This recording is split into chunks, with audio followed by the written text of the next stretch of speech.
3 মাসও পুরো যায়নি, কিন্তু এরই মধ্যে প্রশ্ন উঠছে, এই সরকার কি পরিস্থিতি নিয়ন্ত্রণ করছে নাকি শুধু আগুন লাগার পর দৌড়ে গিয়ে পানি ঢালছে? কারণ একদিকে জনরোষ, অন্যদিকে জ্বালানি আর বিদ্যুতের দাম, তার সঙ্গে শিশু স্বাস্থ্য ও নিরাপত্তা নিয়ে ভয়াবহ উদ্বেগ। সব মিলিয়ে চিত্রটা আর সাধারণ রাজনৈতিক সমালোচনার মধ্যে সীমাবদ্ধ নেই। আর সবচেয়ে বড় কথা, মানুষ এখন শুধু ঘোষণা শুনতে চায় না, মানুষ উত্তর চায়। আর এখানেই শুরু হচ্ছে আসল আলোচনা। সম্প্রতি এক রাজনৈতিক আলোচনায় ব্যারিস্টার রুমিন ফারহানা সহ কয়েকজন বিশ্লেষক এমন কিছু প্রশ্ন তুলেছেন যেগুলো শুধু বিরোধী রাজনীতির ভাষা নয়, এগুলো শাসন ক্ষমতা, জন আস্থা এবং রাষ্ট্র পরিচালনার সক্ষমতা নিয়েও প্রশ্ন তোলে। তার সব বক্তব্য আলাদাভাবে যাচাই করা প্রয়োজন, কিন্তু যে বিষয়গুলো সামনে এসেছে সেগুলোকে হালকা করে দেখার সুযোগ নেই। প্রথম প্রশ্ন, জনরোষ এত দ্রুত কেন? সাধারণত নতুন সরকার কিছু সময় পায়, মানুষ অপেক্ষা করে, দেখে, বিচার করে। কিন্তু এখানে দেখা যাচ্ছে খুব অল্প সময়ের মধ্যেই সরকারের শীর্ষ নেতৃত্বকে মাঠে নেমে জন অসন্তোষের মুখোমুখি হতে হচ্ছে। একটি শিশু নির্যাতনের ঘটনার পর প্রধানমন্ত্রীর ঘটনাস্থলে যাওয়া, দ্রুত বিচার চাওয়ার বার্তা দেওয়া। রাজনৈতিকভাবে এটা অবশ্যই তাৎপর্যপূর্ণ, কিন্তু সেই একই জায়গায় জনতার ক্ষোভও প্রকাশ পেয়েছে, স্লোগান উঠেছে, নিরাপত্তা বলয় তৈরি করতে হয়েছে। এখানে প্রশ্নটা সফর নিয়ে না, প্রশ্নটা হলো প্রধানমন্ত্রীর উপস্থিতি কেন জনতার ক্ষোভ কমাতে পারল না। কিন্তু বিষয়টা এখানেই শেষ নয়। দ্বিতীয় বড় চাপ এসেছে জ্বালানি ও বিদ্যুৎ থেকে। তেলের লাইনে হাহাকার, তারপর দাম বাড়ানো, তারপর হঠাৎ লাইন উধাও। এই ঘটনাক্রম নিয়ে সাধারণ মানুষের মধ্যে স্বাভাবিকভাবেই প্রশ্ন তৈরি হয়েছে, যদি পর্যাপ্ত মজুদ থেকেই থাকে তাহলে সংকট কেন দেখা দিল? আর যদি মজুদের সমস্যা থেকে থাকে তাহলে শুধু দাম বাড়ানোর পরই সরবরাহ স্বাভাবিক হয়ে গেল কিভাবে? এই প্রশ্নের জবাব না দিলে সংকটের অর্থনীতির যতটা না ক্ষতি করে, তার চেয়ে বেশি ক্ষতি করে বিশ্বাসের সংকট।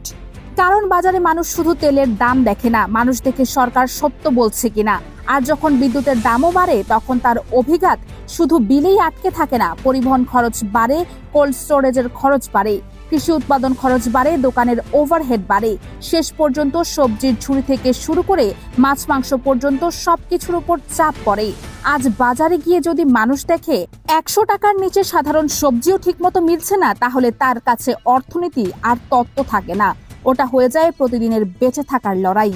আর এখানেই পরিস্থিতি আরো জটিল হয়, কারণ রাজনৈতিকভাবে সবচেয়ে বিপজ্জনক জিনিস হলো যখন মানুষ মনে করতে শুরু করে সরকার তাদের দৈনন্দিন জীবন বোঝে না।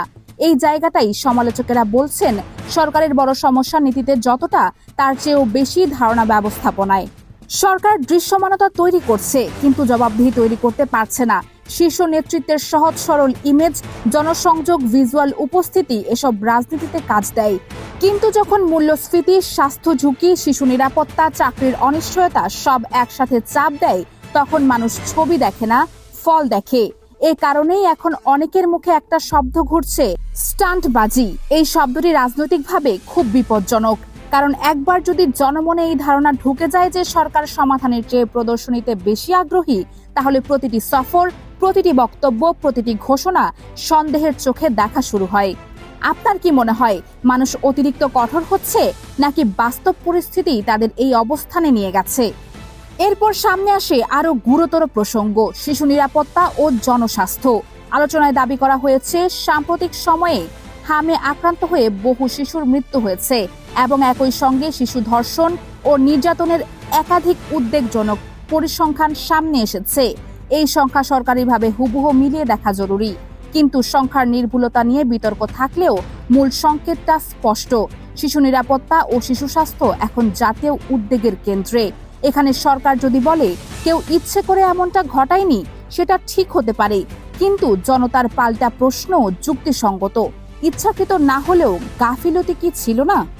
রাষ্ট্রের দায়িত্ব শুধু অপরাধের পর বিচার করা না, রাষ্ট্রের দায়িত্ব ঝুঁকি আগেই শনাক্ত করা, প্রতিরোধ গড়ে তোলা, টিকা কর্মসূচি সচল রাখা, পরিবারকে সহায়তা দেওয়া এবং প্রশাসনিক উদাসীনতা ঠেকানো। আইনের ভাষায় সব অপরাধ ইচ্ছা থেকে শুরু হয় না, কিছু অপরাধ শুরু হয় অবহেলা থেকে। আর যখন সেই অবহেলার ফল হয় মৃত্যু বা মারাত্মক ক্ষতি, তখন প্রশ্ন আর নৈতিকতার মধ্যে থাকে না, সেটা প্রশাসনিক দায়বদ্ধতার মধ্যে চলে আসে।